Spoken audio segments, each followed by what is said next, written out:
Hi, everyone. This is Vince Gauman, and I feel really called to talk to you about these interesting times that we're in right now. And they are a time to question everything that we are being told through the mainstream media, and to use our discerning heart and our felt sense to really feel between the lines of what is being conveyed to us every day through the corporate mainstream media. So this is not easy for us to do. For most people, they take what's being told to them as literal. They believe it as the gospel. And one of the reasons why is because when they were children, they learned to give up their power. We learned as children to give up our power. Many of us might have had a beautiful upbringing. But most of us learned that it wasn't safe to be our natural, vibrant, exuberant self. We had to become something that we are not to make sure that we are safe, that we fit in, that we are liked at home. We had to compromise the integrity of our true sovereign nature to make mommy and daddy happy. And so we might have become a pleaser, or we might have become the good girl or good boy. We would have possibly become quite meek or sacrificed our imagination to become realistic, or we would have become maybe smart, very smart, so that we get good grades and we make our parents happy and we make the teacher happy. So we, as a survival adaptation, we sacrifice who we are to maintain somewhat of a secure attachment with our primary caregivers. So when we can no longer be who we naturally are, we have to then become a certain way. And once we have to become a certain way, we have to then become certain. And this is very important for you to understand that. And I'm going to say it again. Once we cannot be who we are naturally in our spontaneous, vibrant, fluid self, as children are, we have to become a certain way. And when we have to become a certain way, we then have to become certain. So we cannot rely on the spontaneity of our heart and our soul anymore, because now we have to think about and be calculating about who we have to be to make sure we feel safe, we fit in, that we're liked, so that we can survive. I'm reminded of refugees who have one shot at escaping a country, or an abuse victim who has one shot at getting out of that room. It's not a question of gray, it's very black and white. They have to be certain of their escape route and their timing. And so when we don't feel safe to be who we are, underneath that is fear. And so there's a fear that I cannot be myself, and therefore I need to be a certain way, and therefore I need to be certain about things. And when this becomes chronic, it becomes hypervigilance. And so for many trauma survivors, they struggle with a chronic hypervigilance. So when someone has to become certain, when they have to become certain, because it's no longer safe to be who they are in their hearts, they then have to find authority figures who come across as certain. They've given up their power and disregarded their heart's intelligence and their soul's intelligence to then give their power away to others who seem to have the certainty they seek. Because remember, underneath, their survival depends on that certainty.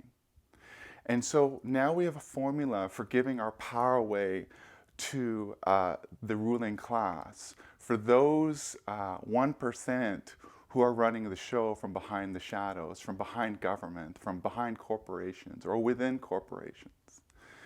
And so we've set ourselves up to become submissive to them. Now, this is partly a programming in our DNA from this lifetime, but it's also a programming in our DNA, a trauma imprint from many, many lifetimes of submitting to higher authorities, such as the church, such as the monarchy. It goes back for millennia. We are talking about a coded imprint in our DNA that informs us. They are memory imprints that travel from one incarnation to another and travel from one generation down through our ancestral lineage into our DNA. So we are functioning and operating from a DNA that is not necessarily our own. You could say it's a corrupted DNA because we've lived for many, many years, for millennia, in corrupted times. So we lose the sovereignty of our DNA. And what does sovereignty mean? It means independent. It means inner power. It means true to our unique self and having the freedom to be true to our unique self. We are all unique. We all come here with a fingerprint-like soul that has its own unique gifts and purpose for being here. But when it's not safe to express that power, we lose touch with that sovereignty. We lose touch with our unique selves. And we submit without realizing we're submitting. And not only that, because we're so blind to these patterns and programs of submission, we become blind to the levels of corruption that exist in our society today. That's important. We do not have the attunement to feel what's going on, to feel between the lines. And one of the reasons why is because we've disconnected from our body.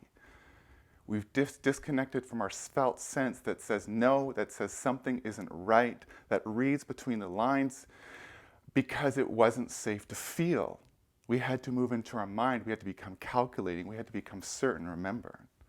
So we lose touch with our felt sense because it wasn't safe to feel, because it was so overwhelming as a child to feel that fear. We had to leave our hearts and enter our minds and therefore become certain. So now we have a DNA that is not necessarily our own. Part of it is, but a large portion of it isn't. Now scientists say we only use 2% of our DNA, and that the rest is what's called the 98% that is remaining, that is unused, according to scientists, is called junk DNA. But your junk DNA is actually a repository for dormant light codes from crystalline light intelligence, from a higher Buddha, Christ, God intelligence, from divine source.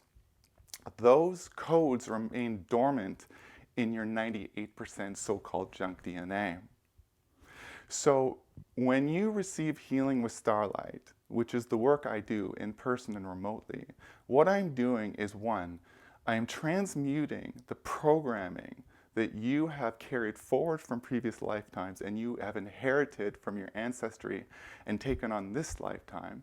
I'm transmuting that and creating more and more quantum space in your DNA for these dormant light codes to come to life, for the light that you are to anchor into your DNA, so that the 2% is now less carbon-based and more crystalline-based, and the 98% is increasingly activated from its dormant state into its full awakened expression, which allows you to be in your full awakened expression as a sovereign being run by sovereign DNA.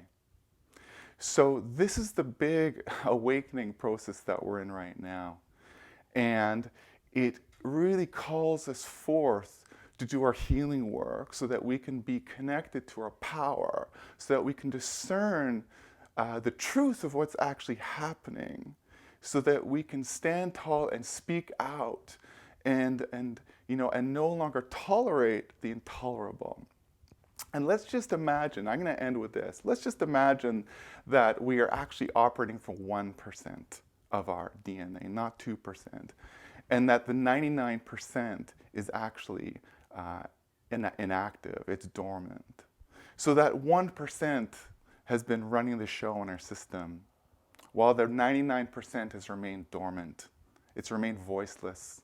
And you might see where I'm going right now, because right now in our society, we have a 1% class who is running the show, and it's the 99% that needs to find their voice, while at the same time clearing out the programming and trauma from that 1% inside of us, which then changes the whole matrix, the whole spectrum. So we are the ones. We are the ones where the change starts from. We are those change makers. And it begins with doing our healing work. It begins with standing in our power. It begins with really questioning, and not simply saying yes to what's going on because it's what's being told to us. Remember, these are old patterns of submission that are ingrained, programmed in our DNA.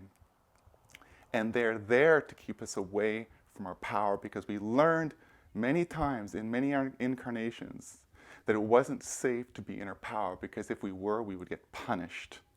Many people have memories of being burnt at the stake as witches or pagans by the church. So we've learned it's in us to fear being in our power, and therefore we've learned and we've been programmed to submit. So now is the time. This is the time. So I invite you to take this into your heart and sit with it. And if you want support with healing and empowering yourself, please check out the links in my description. Or please check out the links on my bio if you're looking at this on Instagram. And I'd be happy to support you. So with that, I wish you the best. Thank you.